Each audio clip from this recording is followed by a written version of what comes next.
Bonjour à toutes et à tous, bienvenue dans cette vidéo qui va vous présenter mon nouveau roman qui sort demain, donc le 11 mai, aux éditions Beta Publisher.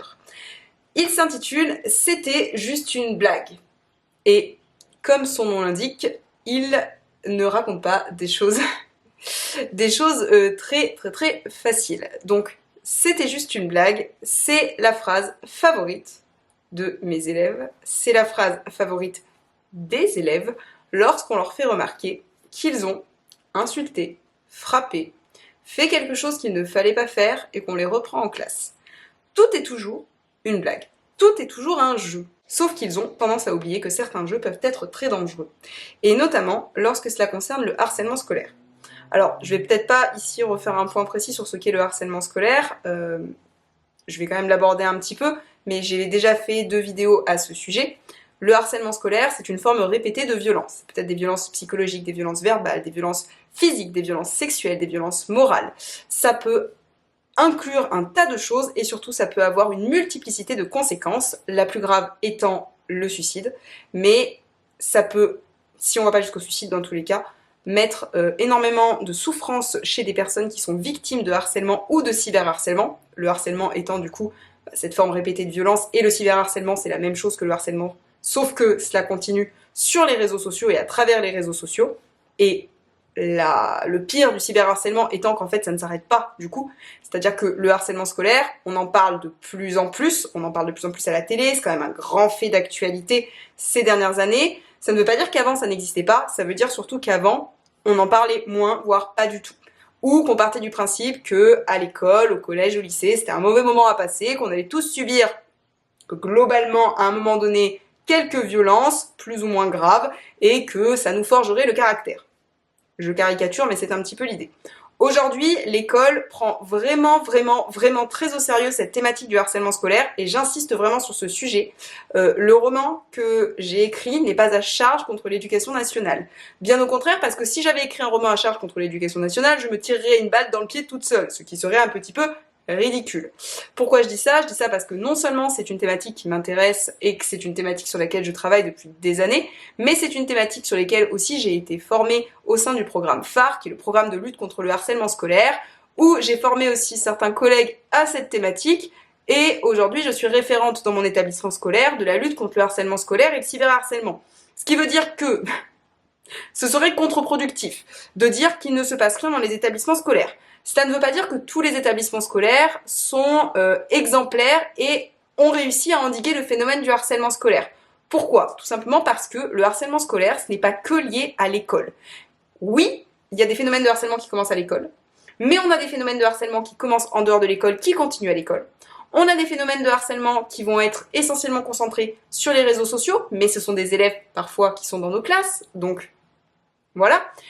Ça veut dire aussi qu'on a beaucoup de médiatisation sur le sujet, et les médias, comme tout média, vont surtout toujours se focaliser malheureusement sur le pire. Et malheureusement, ce pire arrive. C'est-à-dire que oui, il arrive que des élèves passent à l'acte, se suicident, mettent fin à leur jour, et que l'éducation nationale ne l'ait pas vu.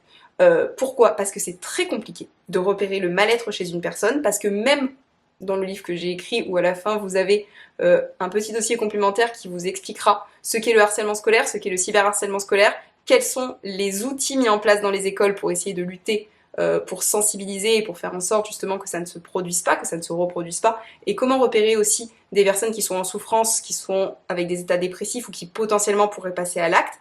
Mais on aura beau donner tous les conseils du monde, malheureusement, il arrive que parfois des gens mettent fin à leur jour et qu'on ne l'ait pas vu. Voilà. Et souvent, c'est à charge ensuite contre les écoles à qui on va reprocher de n'avoir rien fait, de n'avoir rien vu. Mais c'est plus compliqué que ça. Quand on est enseignant, qu'on fait face à des élèves, justement, c'est bien pour ça que mon roman s'appelle C'était juste une blague, parce que il faut qu'on arrive à discerner ce qui relève de la blague, ce qui relève du harcèlement, ce qui relève d'une petite blague qui en fait n'en est pas vraiment une, qui en fait va dégénérer, et surtout, on n'est pas tous pareils, on n'est pas tous sensibles de la même manière, et une personne va pouvoir se dire « Moi, cette phrase que j'entends tous les jours, vraiment, pouf, ça me passe au-dessus, ok, ça m'atteint un peu, mais voilà, j'arriverai à le surmonter. » Et il y a des personnes pour qui ça sera insurmontable. Et ces personnes-là, parfois, on ne les voit pas. Donc, l'histoire que j'ai écrite, c'était juste une blague. Ça raconte l'histoire de Manon. Manon, c'est une jeune fille qui a 16 ans et qui est retrouvée morte dans son établissement scolaire. C'est une jeune fille qui avait déjà été victime de harcèlement scolaire, qui avait changé d'établissement, qui était partie dans l'idée de recommencer à zéro, justement avec de nouveaux camarades de classe, et qui va subir des micro-situations de harcèlement. Et quand je dis micro, je dis pas ça pour minimiser ce qu'elle a subi.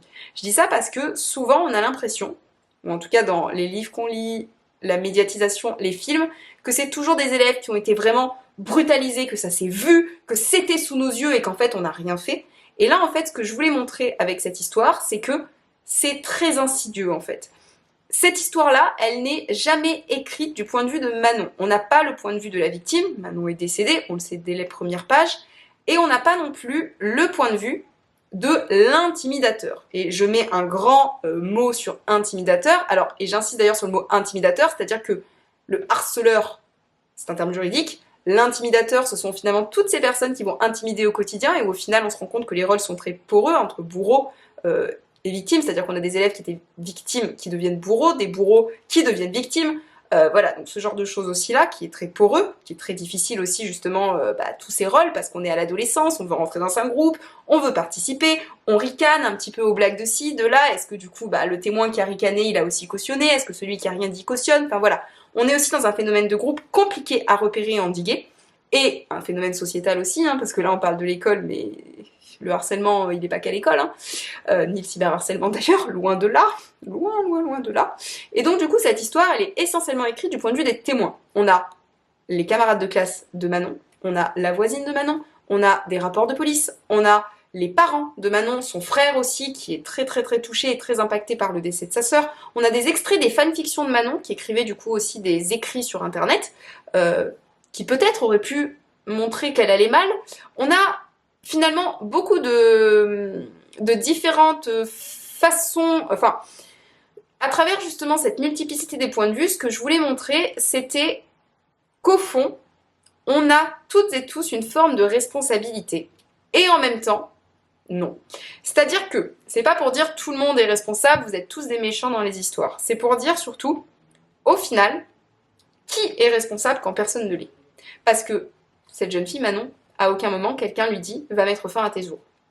C'est pas explicite. Mais c'est une multiplicité de petites choses qui ont fait qu'elle est passée à l'acte. Et au final, l'histoire est là pour poser question de est-ce qu'à un moment, celui qui a vu qu'elle ne riait pas, celui qui a repartagé la photo, celui qui a repartagé la vidéo, celui qui finalement a cautionné sans rien dire, est-ce que tous ces gens, tous ces témoins, n'ont pas une part de responsabilité? Est-ce qu'ils n'auraient pas pu intervenir à un moment donné? Est-ce que celui qui a ri des petites blagues que faisait le petit groupe d'intimidateurs, dans lequel faisait partie cette jeune fille, ils sont aussi responsables? Voilà, donc ça pose toutes ces questions de responsabilité, de juridiction aussi, de comment finalement on endigue ce phénomène. Alors, encore une fois, là aussi, c'est pas pour dire la police ne fait rien. Il y a des élèves qui sont en prison pour du harcèlement et du cyberharcèlement. Il ne s'agit pas de dire qu'il n'y a rien qui est fait. Après, oui, on ne va pas mettre tous les élèves en prison. Je dis ça parce que ça aussi, c'est un peu la solution alors radicale, mais surtout en fait de facilité dans le sens où souvent, c'est normal, les personnes qui ont des enfants qui sont victimes de harcèlement, la première chose qu'ils vont dire, c'est que fait l'école? Pourquoi on n'a pas renvoyé du coup la personne? Du coup, pourquoi est-ce que la personne n'est pas en prison? Alors, faut minimiser bien évidemment que sur les gros cas, oui, il faut porter plainte, et oui, bien sûr, l'école a une responsabilité, doit prendre des conseils de discipline et peut-être exclure le bourreau. Je dis pas le contraire. Mais par contre, si on commence à exclure tous les élèves qui s'intimident entre eux, se sont à un moment donné répété des insultes, on n'a plus d'école. Voilà. La solution, c'est pas forcément d'exclure tout le monde, parce qu'en plus, quand on exclut, on déplace le problème, on le règle pas.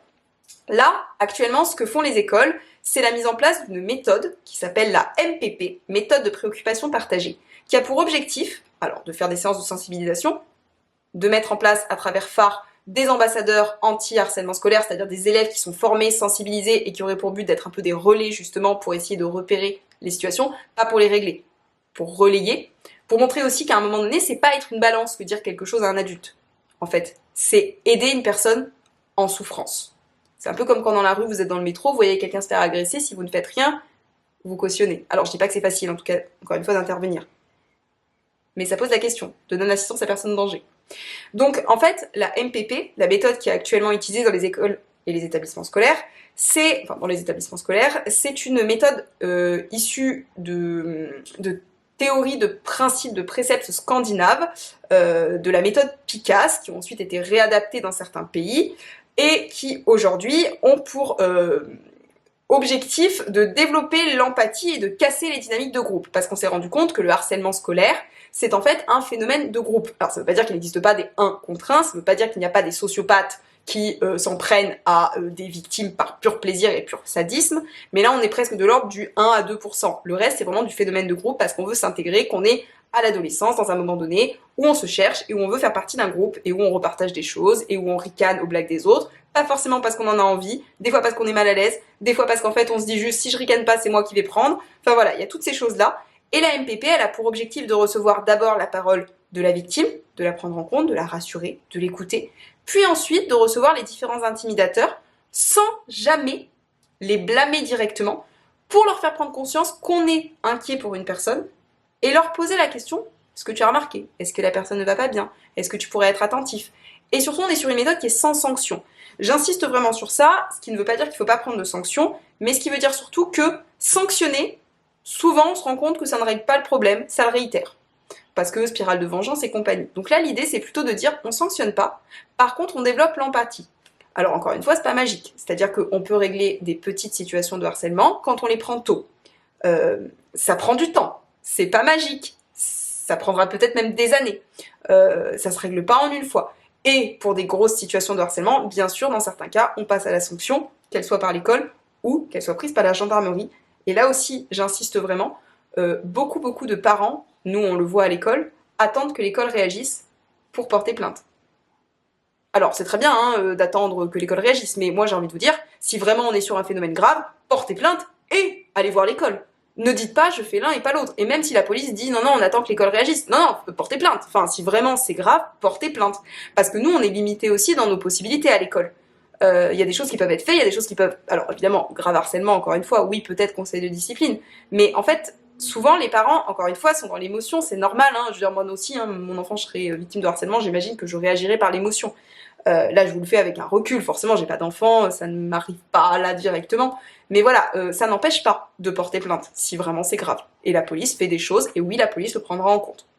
D'accord? Donc après, c'est comme tout. Peut-être y a-t-il des forces de l'ordre qui ne font pas bien leur travail, mais la plupart le font très bien, et c'est vraiment quelque chose, c'est important. Surtout si en plus il y a incitation au suicide, qui est le plus grave qui puisse arriver. Donc, si vous voulez découvrir ce roman, c'est avec grand plaisir que j'échangerai avec vous si jamais vous le lisez, que vous avez des questions, que vous voulez qu'on en parle, si jamais vous tenez des podcasts, si jamais vous tenez des radios, si jamais vous connaissez des gens qui sont à la télé, à la radio, qui veulent en parler, ça serait avec grand plaisir pour pouvoir venir discuter justement du livre, mais de ce sujet de façon générale, parce que c'est vraiment quelque chose qui me tient énormément à cœur de parler de harcèlement scolaire, de sensibiliser sur cette question de lutte contre le harcèlement et le cyberharcèlement. J'insiste aussi sur une petite chose. Ce roman, il est publié dans la collection À sexe égal de la maison d'édition Beta Publisher, qui possède d'ailleurs un café-librairie à Paris, qui est vachement chouette, ils font des cookies qui sont trop bons si jamais vous y allez. Et c'est l'éditrice l'a placé dans cette collection qui est une collection féministe, parce que, notamment, Manon déjà est une jeune fille qui est victime du coup de harcèlement et de cyberharcèlement, et que le cyberharcèlement touche en grande partie les femmes.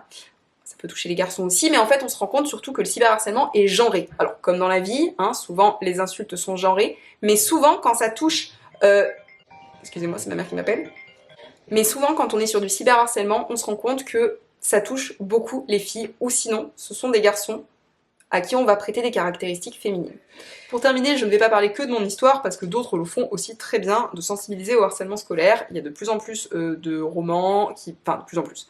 Il n'y a pas non plus pléthore, mais il y a de plus en plus de romans qui traitent et qui parlent de ce sujet, et certaines maisons d'édition notamment qui en parlent, alors, je vais pas dire mieux que les autres, c'est pas dans l'idée de plébisciter certaines par rapport à d'autres, mais c'est vraiment qu'il y a 4 livres notamment dont je voulais parler.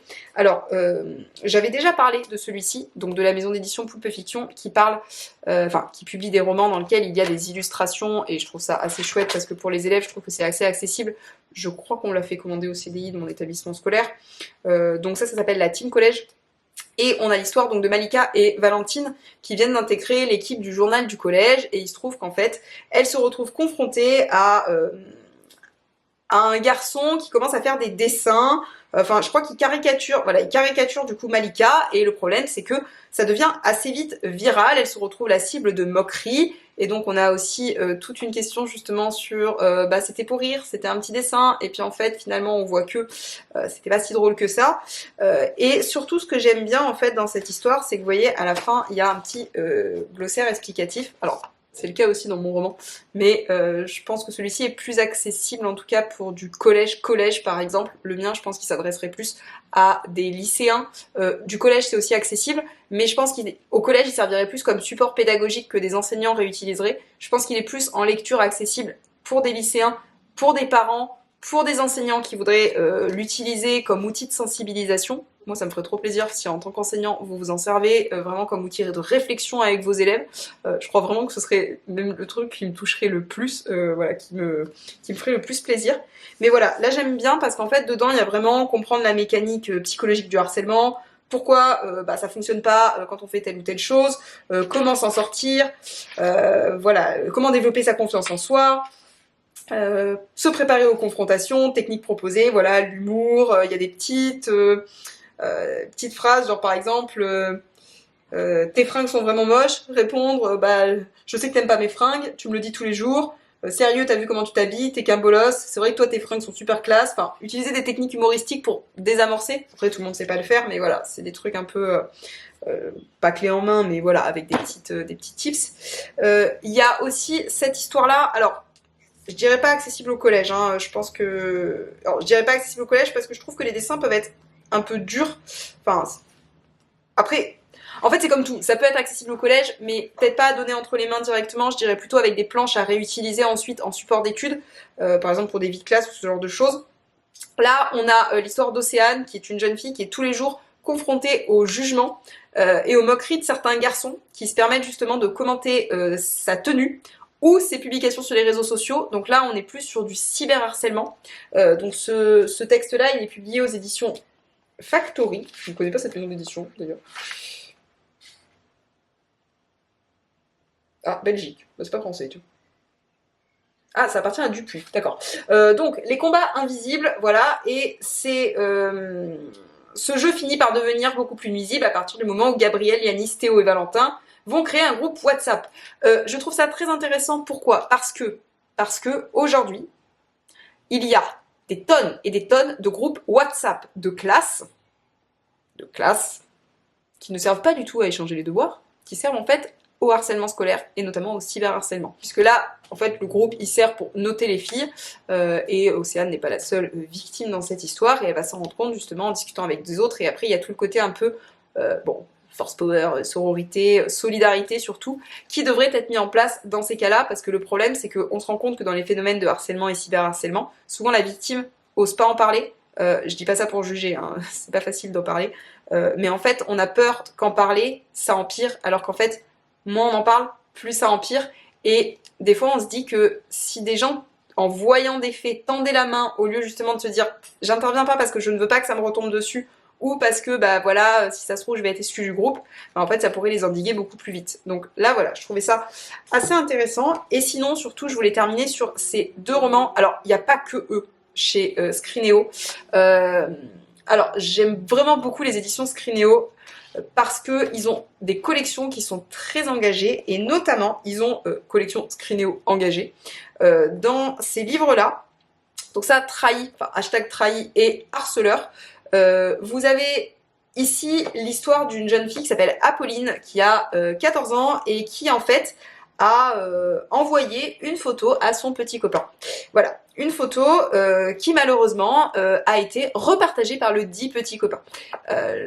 Je rappelle quand même que ce n'est pas interdit dans l'intimité de prendre une photo intime et de l'envoyer à son copain ou sa copine.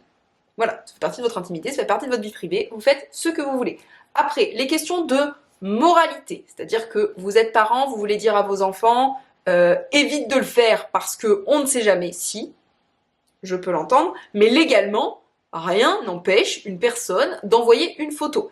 Après, nous, les premiers, en tant que après nous, les premiers en tant qu'enseignants, on va avoir tendance à dire aux élèves, évitez, parce que aujourd'hui, sur les réseaux sociaux, tout peut très vite dégénérer, que ça dégénère souvent, qu'on a été confronté, voilà, plusieurs fois à ce genre de choses.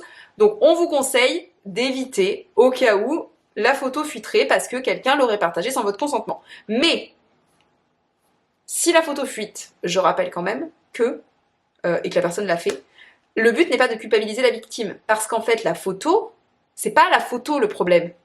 Là on n'est pas là pour condamner moralement si c'était bien ou pas bien. En fait, et c'est le cas d'Apolline, Apolline c'est presque elle qui devient la responsable, sauf qu'en fait Apolline, à la base, elle n'a pas demandé à son petit copain de partager la photo. Et là aussi, c'est la question aussi de qui est responsable. Celui qui l'a partagé en premier, ok, mais celui qui l'a repartagé, celui qui en a fait un montage, celui qui l'a mis sur internet, celui qui l'a posté autre part, celui qui... Voilà. Et vraiment, je rappelle qu'une photo diffusée sans le consentement de la personne, c'est vous le responsable. C'est pas la personne qui vous a envoyé la photo à la base parce qu'elle l'a envoyée à vous, pas à la terre entière. Donc celui-là, je trouvais qu'il était très intéressant pour parler de cyberharcèlement. Et ici, harceleur, celui-là, je pense que c'est actuellement celui que j'ai trouvé le mieux écrit et le... Enfin, le mieux écrit, pas dans le sens de la plume, bien que la plume soit très sympa et très, très bien faite. C'est surtout que je trouve que là, pour le coup, on est très, très, très dans l'actualité de ce qui se fait aujourd'hui en termes de lutte contre le harcèlement scolaire. D'autant plus parce qu'à la fin, il y a une interview avec un chef d'établissement. C'est super intéressant d'ailleurs, entretien avec un principal de collège. Je sais plus quel est le collège en question. Bon, un collège du nord de la France, peu importe. Et là, on a surtout l'histoire en fait de Quentin. Quentin qui raconte son histoire à son fils des années plus tard. Et on a 3 phases du harcèlement. C'est-à-dire que Quentin, quand il était en 5e, il était bourreau. Il a notamment embêté un garçon qui s'appelle, je ne sais plus comment il s'appelle, Marvin peut-être. Je crois que c'est Marvin. Enfin, il a embêté un garçon parce que le garçon en question faisait de la danse classique. Et donc, il correspondait pas au stéréotype de virilité de ce que doit être un garçon. Donc, il l'a harcelé. L'année d'après, Quentin s'est retrouvé victime. Il s'est retrouvé victime, il a été frappé, il a été insulté par un autre garçon. Et finalement, à la fin de cette année-là, avec le premier garçon qui l'avait harcelé, qui décide de lui pardonner, il décide l'année de 3e de devenir ambassadeur de la lutte contre le harcèlement et de devenir un peu des... Alors ils appellent je crois que ça des sentinelles ou gardiens du harcèlement, enfin pour justement sensibiliser d'autres élèves, dans le but justement de montrer que quand on est témoin, on peut aussi avoir un rôle et intervenir. Et ce que je trouvais hyper intéressant, c'est que là on a vraiment les 3 phases du harcèlement scolaire, c'est-à-dire, enfin le triangle du harcèlement, le bourreau, intimidateur, la victime et les témoins. Et ça montrait aussi vraiment que le harcèlement scolaire, c'est un phénomène poreux, c'est-à-dire qu'en fait, et nous ça nous arrive beaucoup quand on reçoit les élèves en entretien, on constate que les rôles évoluent.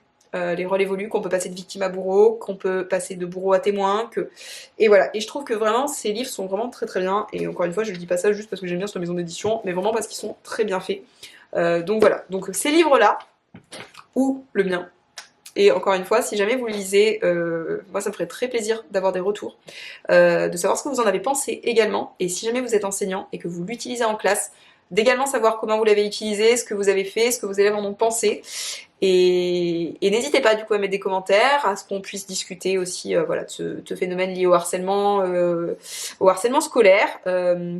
Moi là, je vais probablement, enfin j'espère en tout cas, je croise les doigts parce que j'ai un entretien mercredi pour pouvoir intégrer le réseau de formateurs associés du dispositif donc phare de lutte contre le harcèlement, c'est-à-dire que j'ai déjà fait de la formation pour adultes mais dans mon établissement avec mes collègues, donc là l'idée ce serait de pouvoir former d'autres enseignants, d'autres écoles, d'autres collèges ou lycées dans l'académie dans laquelle je suis, et c'est vraiment encore une fois un sujet qui me tient énormément à cœur.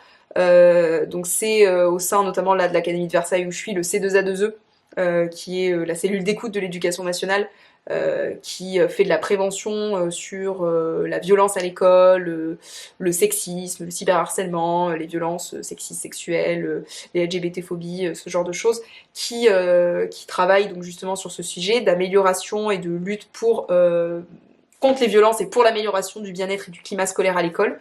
Et c'est vraiment, vraiment, je pense, mon grand cheval de bataille. Ça restera toujours le sujet qui... Pas celui qui m'intéresse le plus, mais un de ceux qui me tient le plus à cœur, en tout cas, de le porter. Et voilà, donc j'espère vraiment que qu'ils m'accepteront comme formatrice associée au C2A2E. Donc voilà, ce qui me permettra de continuer ce petit combat, voilà, à mon échelle, en essayant d'y participer un peu. Et ce roman que j'ai écrit, c'était vraiment aussi dans cette idée-là, dans cette idée de faire réfléchir, dans cette idée de participer aussi à cette sensibilisation et à cette lutte contre le harcèlement et le cyberharcèlement, pour que l'école ne soit pas un lieu où on se sente mal, parce qu'un élève qui réussit, c'est un élève qui se sent bien. C'est-à-dire qu'un élève en réussite scolaire, c'est un élève qui est bien à l'école. Moi, j'ai fait partie de ces élèves qui ont à la fois eu des moments où c'était compliqué de venir à l'école, parce que justement, il y avait certaines personnes qui n'étaient pas très gentilles, mais j'ai aussi fait partie de ces élèves qui adoraient venir à l'école. C'est pas pour rien que je suis devenue prof, hein. On sait tous que les profs, c'est des enfants qui n'ont jamais quitté l'école. Et ce que je veux, c'est une école où on se sente bien, où on se sent à l'aise et où on est heureux de venir et où on est vraiment en situation de réussite parce que déjà, on est bien. Déjà que l'adolescence, c'est un moment très compliqué. Si en plus on doit faire face à des violences, c'est encore plus compliqué. Voilà. Donc, je vais pas faire plus long parce que c'est déjà trop long et alors que j'avais prévu de faire une micro-vidéo, je vous jure, j'essaye de me taire, hein, mais c'est compliqué, hein, c'est compliqué. Donc merci de m'avoir écouté jusqu'ici et puis on se dit à bientôt pour de prochaines vidéos.